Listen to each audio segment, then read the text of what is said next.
얼굴이 공개가 됐잖아요. 네. 현장에서 취재를 했던 기자와 먼저 좀 이야기를 나눠보겠습니다.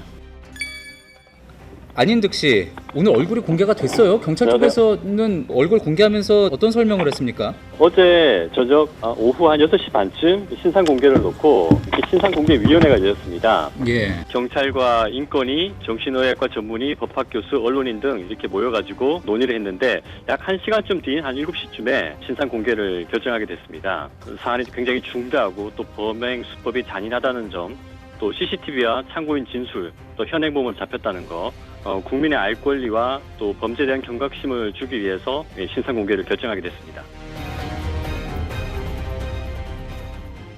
취재진 질문에 좀 답변하는 내용을 보면 좀 지켜보는 사람 입장에서는 분통 터트릴 만한 그런 말들이 좀 그렇습니다. 많던데요. 방송에는 나오지 않았지만은 네. 일부 격한 이 반응을 보이신 분도 계셨습니다. 충분히 그럴 그리고 수 있을 것 같아요. 네, 첫 번째 질문을 제가 던졌습니다. 예. 그 피해자와 유가족들에게 하고 싶은 말이 있느냐라고 질문을 던졌더니 피해자하고 유족들에게 하고 싶은 말 없습니까? 네, 죄송합니다. 죄송한 말씀드리고 사과를 잠시 한 다음에 좀 엉뚱한 답변을 이어갔습니다. 저도 뭐 하소연을 했었고 10년 동안 불이익을 당해왔습니다. 그리고 하루도 안 멀다고 불이익을 당해오고 뭐 이러다 보면 화가 날 대로 나오고 자신이 억울하다는 얘기를 많이 했습니다. 자신이 피해를 받고 예. 그 피해를 뭐 경찰이나 기관 이런 데다 알렸지만 아무런 조치가 없었다. 진주시가 비리가 많다. 네. 또 진주시 비리와 부정은 심각합니다. 뭐. 전혀 질문과는 다른 답변을 했습니다. 예. 자, 이렇게 횡설수설하는 그런 상황에서는 프로파일러가 투입이 되지 않습니까? 프로파일러를 직접 만나서 얘기를 들어봤는데요. 이런 것들이 전형적인 이 조현병을 앓고 있는 사람들의 정상이기도 하고 네. 안인득 씨 어떤 사람이라고 이제 주변에서는 좀 이야기를 하던가요? 사실 이 부분에서 약간의 반전이 있었습니다. 특히 어린 시절에 이 안인득 씨를 아는 사람들은 굉장히 놀라는 분위기였습니다. 왜냐하면은 굉장히 소극적이고 또 말수도 없고 예. 그런 사람이라고 다들 입을 모으더라고요. 최근에 이렇게 안인득 씨를 주기적으로 면담했던 분들이 있습니다. 바로 복지사들인데요. 안인득 씨가 면담을 할 때 눈을 마주치지 못할 정도로 소극적이고 부끄러움이 많았다고 합니다. 그래서 이런 큰 범죄가 일어날 거라는 예상도 하지 못했고 또 자기들도 굉장히 큰 충격에 빠졌다고 말을 했습니다.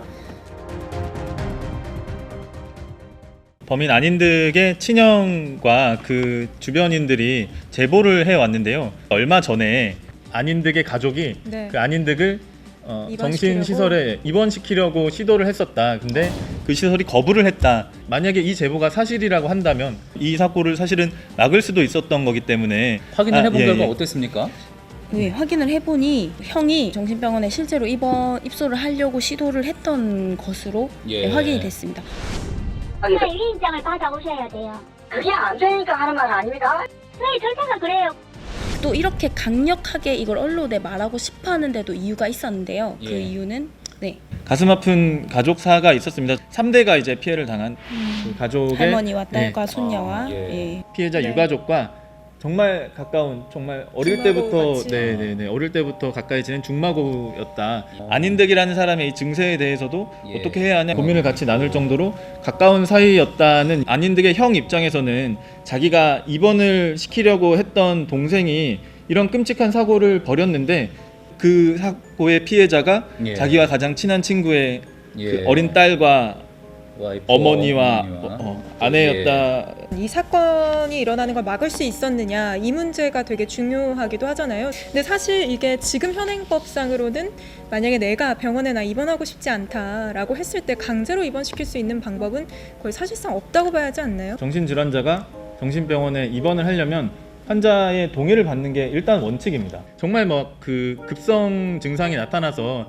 판단할 수 없는 경우에는 보호 의무자가 가족이 동의를 해서 정신과 전문의 판단을 역시 받아서 입원을 시키는 제도가 실제로 있습니다. 근데 이 문제가 뭐냐면 어쨌거나 정신과 전문의의 판단을 받아야 하기 때문에 가야 되잖아요. 네. 병원으로 이 사람 데려가야 되는데 그 네. 과정이 어려운 거잖아요. 본인은 이제 내가 병이 있다는 인식이 뭐 전혀 없기 때문에 내가 병원에 왜 가? 이런 반응을 보이고 그렇게 버텼을 때는 사실은 합법적인 방법으로는 이 사람을 병원에 옮길 방법이 없고 그 정신질환자를 예전에는 저희 감금해놓고 치료를 하는 시기였다면 요즘은 사회로 귀를 시켜서 이제 좀 사회와 융합돼서 살아갈 수 있게끔 좀 바뀌고 있잖아요, 사회 분위기가.